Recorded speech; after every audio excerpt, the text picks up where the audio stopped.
Hello guys, welcome to our channel. आशा करता हूँ आप सभी अच्छे होंगे। तो दोस्तों, रीजनिंग सीखने की इस कड़ी में एक नया वीडियो लेके मैं आपके सामने आ चुका हूँ। तो दोस्तों, आज हम लोग बहुत इंपॉर्टेंट रीजनिंग के क्वेश्चन देखने वाले हैं जो एग्जाम्स में रिपीट होते रहते हैं। तो अगर आप भी किसी एग्ज़ाम की तैयारी कर रहे हैं, आपका एग्ज़ाम आने वाला है, काफ़ी सारे एग्ज़ाम लगे हुए हैं, ये एग्ज़ाम का ही मौसम है, तो हमारे चैनल को लाइक शेयर सब्सक्राइब करना ना भूलें और बेल आइकन को दबा दें जिससे सबसे पहला अपडेट आपको मिल जाए। तो चलिए बिना किसी देरी के स्टार्ट करते हैं। क्वेश्चन हम लोग समझेंगे, डिटेल में समझेंगे, उसके बाद ही आप अपना आंसर देंगे।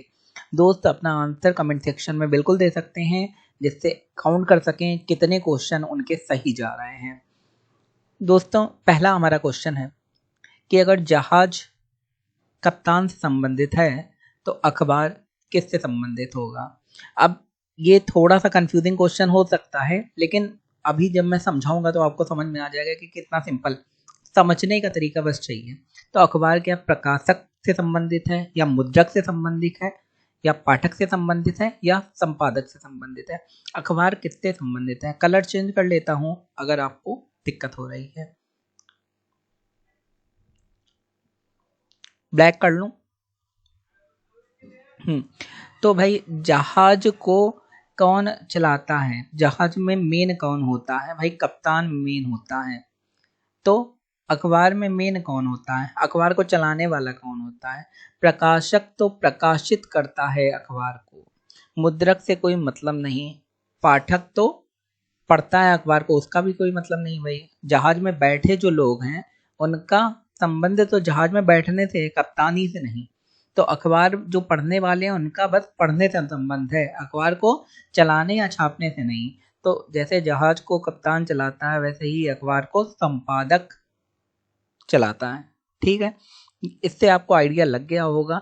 जहाज अगर कप्तान से संबंधित है, क्योंकि कप्तान जहाज को चलाता है, मेन मुखिया होता है, तो अखबार का मुखिया आप समझ लीजिए संपादक हो गया।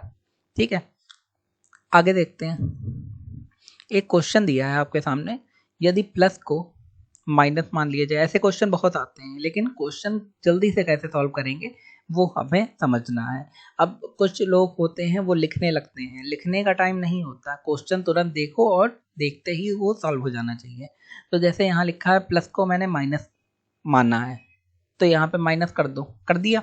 माइनस को क्या माना है, हमने गुणा माना है भाई, तो यहाँ पे हम माइनस को गुणा मान ले रहे हैं। भाग को क्या माना है, भाग को प्लस माना है, भाग को प्लस मान ले रहे हैं। और गुणा को इन्होंने माना है भाग, गुणा को भाग मान ले रहे हैं। अब हम लोगों के पास भैया बिल्कुल टाइम नहीं है कि हम लोग इसे लिख के सॉल्व करें। तो हम लोग क्या कर सकते हैं भाई, डी मास वाला रूल यहाँ पे भी अप्लाई होगा कि गुणा भाग पहले होगा, फिर गुणा होगा, फिर जोड़ होगा और फिर घटाना होगा। एग्जाम में तो ऐसे ही करके आएंगे कि नहीं करके आएंगे। तो यहाँ पे 15 से पहले 3 को डिवाइड करेंगे, भाग देंगे, तो 5 15। ठीक है, तो यहाँ पे कितना आ जाएगा भैया, 5 आपका आ जाएगा। आएगा कि नहीं आएगा। ठीक है, उसके बाद यहाँ पे प्लस का प्लस हम लोग बना के रखेंगे, और यहाँ पे हम लोग उसके बाद जो 4 आ रहा था यहाँ पे 4 आएगा। उसके बाद गुणा 6 था। ये मैं लिख के आपको दिखा रहा हूँ, आप एग्जाम में नहीं लिखेंगे, आप बिल्कुल इसे शॉर्ट में सॉल्व कर देंगे। तो यहाँ पे अब क्या हुआ, पहले 5 नंबर थे, अब 5 नंबर ना होके 4 ही नंबर बचे हैं, क्योंकि यहाँ पे 15 को 3 से विभाजित कर दिया गया है। अब यहाँ पे डीमास के अकॉर्डिंग हम लोग गुणा करेंगे, तो 6 चौका या 6 4 जा 24, 24 हो गया। अब इसके बाद क्या करेंगे, 24 में तुरंत आप 5 जोड़िए जरा, 29 हो जाएगा कि नहीं बताइए। 29 हो जाएगा, 24 में 5 जोड़े तुरंत, और माइनस क्या आ जाएगा हमारा, माइनस आ जाएगा हमारा 7। आएगा कि नहीं आएगा। अब इन दोनों को जरा माइनस कर दो, कितना बचा हमारा, 22 आ जाएगा। 22 यहाँ पे लिख देंगे। इतना जितना मैंने लिख के आपको दिया है, आपको लिखना नहीं, आपको लिखना क्या है एग्जाम में, खाली ये जो चेंज हो रहा है वो लिखिए, और बाकी डी मास के अकॉर्डिंग पूरा इसे सॉल्व कर दीजिए। पहले भाग, फिर गुणा, फिर जोड़, फिर घटाना। सिंपल है, आगे बढ़ते हैं। आगे एक क्वेश्चन दिया है, बर्तन का संबंध अगर चम्मच से है तो कैलेंडर का संबंध किससे होगा। अब आप कहेंगे ये कैसे क्वेश्चन आप ला रहे हैं, ये तो काफ़ी सिंपल है। लेकिन ये जो सिंपल क्वेश्चन में भी जो ट्रिकी है वो मैं यहाँ पे आपके सामने लाया हूँ। अब बर्तन का संबंध पहले देखिए, बर्तन का किससे है, चम्मच से है। कोई संबंध बन रहा है क्या, चम्मच भी तो एक बर्तन ही है, यहाँ पे कोई संबंध तो नहीं बना, लेकिन उसी चीज को समझना है। अब बताओ, चम्मच जो है वो बर्तन में से एक है, एक छोटा सा पार्ट है चम्मच बर्तन का, अगर एक डलिया बर्तन की रखी है तो उसमें क्या है, चम्मच तो एक पार्ट हो गया छोटा सा। तो कैलेंडर में क्या होगा, कैलेंडर बड़ा है, अगर कैलेंडर ये बड़ा है तो उसका छोटा सा पार्ट क्या हो गया भैया, तारीख हो गया कि नहीं हो गया। तो जैसे बर्तन का संबंध चम्मच से है, चम्मच बर्तन का एक हिस्सा है, वैसे कैलेंडर का संबंध दिनांक या तारीख से होगा और दिनांक या तारीख कैलेंडर का हिस्सा होगा। समझ में आया? इस तरीके से आपको क्वेश्चन एग्जाम में करने हैं। और टाइम होता नहीं है भाई, ऐसे क्वेश्चन के लिए तो आपको बिल्कुल टाइम नहीं देना। मुश्किल से बहुत बहुत ले लें तो आप 15 सेकंड ले सकते हैं, उससे ज़्यादा आप नहीं लेंगे ऐसे क्वेश्चन के लिए। आगे बढ़ते हैं, चलिए। तो आगे बढ़ने से पहले मैं एक बार फिर से रिक्वेस्ट करना चाहता हूँ, जिन दोस्तों ने अभी तक हमारा चैनल सब्सक्राइब नहीं करा, सब्सक्राइब कर लेंगे, बेल आइकन को दबा देंगे, जिससे आगे आने वाले अपडेट आपको मिल सके। क्वेश्चन दिया है, निम्नलिखित 4 में से 3 किसी प्रकार समान है, अतः इसका एक समूह बनता है, वह एक कौन सा है जो इस समूह में नहीं आता है। तो भैया यहाँ पे 4 दिए गए हैं ABCD, इसमें 3 किसी तरीके से समान बता रहे हैं और एक समान नहीं है। तो जब हम लोग इसे सॉल्व करते हैं, जब हम लोग निकालते हैं कि कौन सा समान है कौन सा समान नहीं है, तो उसके लिए हम लोग क्या करते हैं कि सबसे पहले सबसे सिंपल ट्रिक अपनाएंगे। कुछ बच्चे क्या होते हैं कि जैसे ये पहला वाला ले लिया तो वो लोग गुणा भाग घटाना जोड़ सब करने लगते हैं, सिंपल वाली चीज़ नहीं देखते हैं और लास्ट में उन्हें पता चलता है अरे ये तो बड़ी आसानी से सॉल्व हो रहा था, तब तक उनका कम से कम 1 मिनट जा चुका होता है। सबसे सिंपल यहाँ पे देखिए 12, 35, 23, आपको कोई कनेक्शन दिख रहा है? अगर दिख रहा है तो कमेंट सेक्शन में बताइए, मेरे बताने से पहले आप बता दीजिए कमेंट सेक्शन में। यहाँ पे एक कनेक्शन मुझे ये देख रहा है कि अगर 12 को 23 से जोड़ दिया जाए तो कितना आ जाएगा। जरा 2 को 3 से जोड़ेंगे तो हम लोग कितना आ जाएगा भैया, 5 आ जाएगा, बिल्कुल आ जाएगा। उसके बाद 2 को 1 से जोड़ेंगे तो फिर 3 आ जाएगा, 35। इसका मतलब एक ऐसा कनेक्शन बन रहा है कि 12 और 23 को अगर जोड़ दिया जाए तो बीच वाली संख्या आ जा रही है। पहली और आखिरी संख्या को अगर जोड़ दें तो बीच वाली संख्या आ जा रही है। पहली आखिरी संख्या को क्या करें, जोड़ दें हम लोग, तो क्या आ जाएगा, हमारे बीच वाली संख्या आ जाएगी, ये वाली संख्या। अब ये सब में अप्लाई करके देखेंगे कि हो रहा है क्या नहीं हो रहा है। यहाँ पे 17 और 24 को जोड़ो, कितना आ रहा है भैया, 7 में 4 जोड़ा कितना बचा, 7 में 4 जोड़ेंगे 7 3 10 और 11, 11 की 1 हाथ लगा 1 2 3 और 4, 41 आ रहा। तो ये तो नहीं, इस वाली इसमें ऐसा नहीं हो रहा, पहले वाले में हो रहा है। अब तीसरे वाले में देखेंगे 15 और 25, जरा जोड़ो, फटाफट जोड़ते हैं। यहाँ पे 15 25 होता है 40, जोड़ देंगे, मन में जोड़ो तुरंत 40 आएगा। 32 और 8 को जोड़ेंगे, हमारा 40 आ रहा है भैया, सब में 40 आ रहा है। आसपास के नंबरों को जोड़ो तो बीच वाला नंबर सब में आ रहा है, लेकिन हमारा सेकंड नंबर वाला ऐसा है जिसमें 17 और 24 को जोड़ने में 41 आ रहा है, 40 नहीं आ रहा। तो यही हमारा सबसे विषम हो जाएगा जो समूह में नहीं आता। बिल्कुल सिंपल है, कोई टफ है नहीं। कोई कंफ्यूजन हो तो तुरंत आप कमेंट सेक्शन में पूछ सकते हैं। चलो आगे बढ़ते हैं। एक क्वेश्चन आया बड़ा दमदार क्वेश्चन है, निम्नलिखित 4 में से 3 किसी न किसी प्रकार से एक जैसे हैं और प्रकार से अपने एक समूह का निर्माण करते हैं। भाई एक जैसे हैं तो एक जैसे समूह का निर्माण भी करेंगे वो। आप बताएं कि इनमें से कौन सा एक ऐसा है जो अन्य 3 से भिन्न है, मतलब अन्य 3 से अलग है। तो जिसे जियोग्राफी की नॉलेज है वो इसे तो देखते ही बता देगा, जिसे जियोग्राफी की नॉलेज नहीं है उसे थोड़ा दिमाग लगाना पड़ेगा। अब जरा इन्हें देखिए, भुवनेश्वर हो गया, बिहार हो गया, गोवा हो गया, उड़ीसा हो गया, तो इसमें कौन सा अलग आपको दिख रहा है? जिसे नॉलेज होगा वो कमेंट सेक्शन में पहले बताएगा, उसके बाद हमारी देखेगा कि मैं इसे कैसे समझाता हूँ।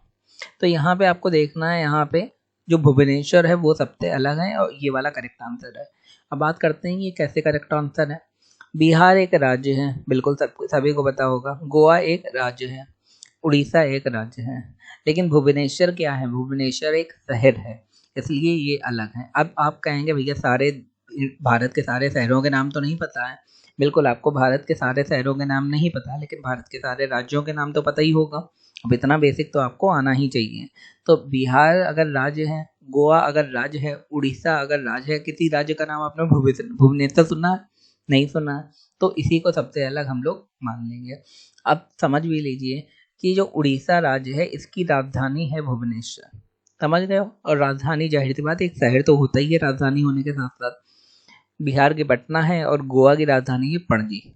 तो ये है तरीका, ये है शॉर्ट ट्रिक इस क्वेश्चन को सॉल्व करने की। आगे बढ़ते हैं, चलिए क्वेश्चन क्या दिया है यहाँ पे देख लेते हैं। क्वेश्चन दिया है यदि किसी सांकेतिक भाषा में सन मतलब सन को 27 अगर लिखा जाता है तो कैट को क्या लिखा जाएगा। तो ये भी बड़ा सिंपल सा है, आपको बस समझने की देरी है आप किस तरीके से समझते हैं। तो सन को 27 कैसे लिखा गया है, सबसे पहले सबसे सिंपल तरीका देखते हैं कि सन को 27 कैसे लिखा जा सकता है।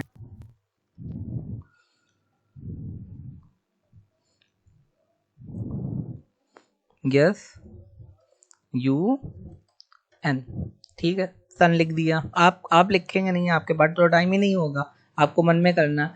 अब सन को ABCD जरा करो और बताओ सन कौन से नंबर पे आता है। तो A पहले नंबर पे आता है, B सेकंड नंबर पे आता है, उस हिसाब से जो S होगा वो कौन सा नंबर पे आएगा, 19वें नंबर पे आएगा। अब यस के बाद दो ही अल्फाबेट के बाद तो यू आता है, दो अक्षर के बाद, तो STU मतलब 21 पे यू आ गया। एन किस में आएगा, आप कमेंट सेक्शन में बताइए जल्दी जल्दी।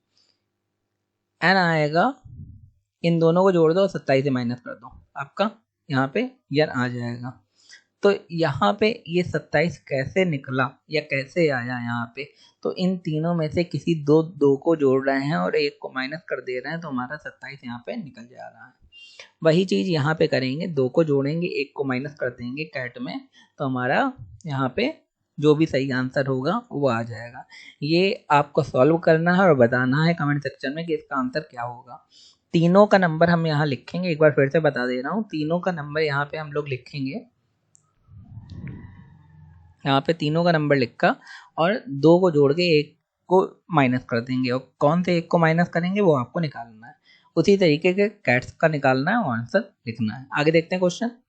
क्वेश्चन दिया है कि यदि किसी सांकेतिक भाषा में नर्स को ये लिखते हैं कि QXUVH, तो टॉवल को क्या लिखेंगे।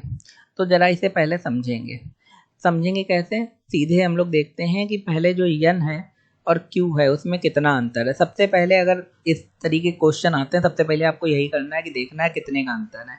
एन और यू में NOPQ, ठीक है, 3 का अंतर है। यू और एक्स में कितना अंतर है, UX में कितना है, UVWX 3 का अंतर है। R और U में कितना है, RSTU 3 का अंतर है। S और V में 3 का अंतर है। E और H में 3 का अंतर है। इसका मतलब सब में 3 का अंतर है। तो टॉवल जो हम लोग निकालेंगे तो उसमें 3 का अंतर होना चाहिए, तो ऐसा कोई चुनेंगे इसमें 3 का अंतर है। तो T के बाद UVW, पहला W आ गया 3 का अंतर के बाद, उसके बाद O के बाद PQR, सेकेंड वाला R आ गया। तो पूरा आपको नहीं निकालना, आपको देखते रहना है कहाँ कहाँ मैचिंग हो रही है। पहले W और R आ गया, तो WR किस में है, एक तो इसमें है और दूसरा इसमें है। इसके बाद WXYZ, Z आ गया हमारा भैया, दोनों में पहले और तीसरे दोनों में Z है। उसके बाद E के बाद FGH आ गया। तो यहाँ पे हम देखते हैं कि तीसरे वाले में तो H है लेकिन पहले वाले में H नहीं है, तो हमारा यहाँ पे तीसरा वाला सही हो जाएगा। समझ में आ गया आपको।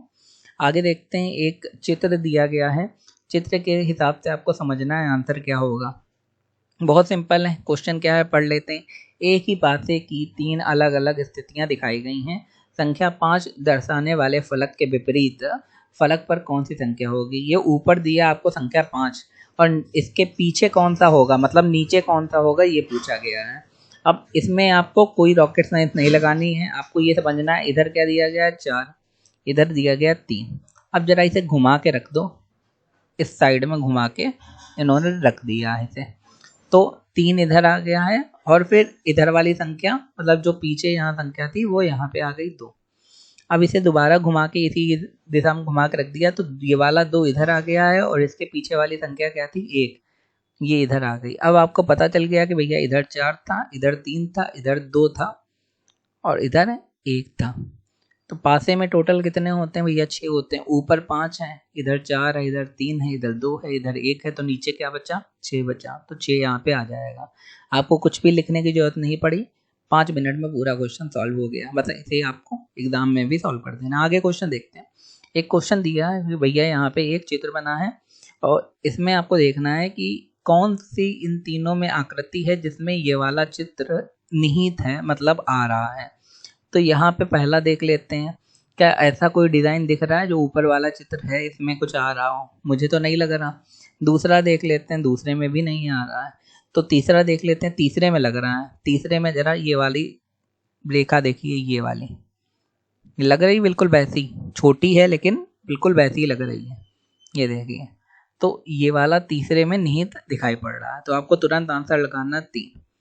तो दोस्तों ये थे आज के हमारे क्वेश्चन रीजनिंग के। आई होप क्वेश्चन आपको इम्पोर्टेंट थे ही, तो आपको इंटरेस्टिंग लगे होंगे, आपको पढ़ने में भी अच्छा लगा होगा। ऐसे ही क्वेश्चन के लिए हमारे चैनल को लाइक शेयर सब्सक्राइब करना ना भूले।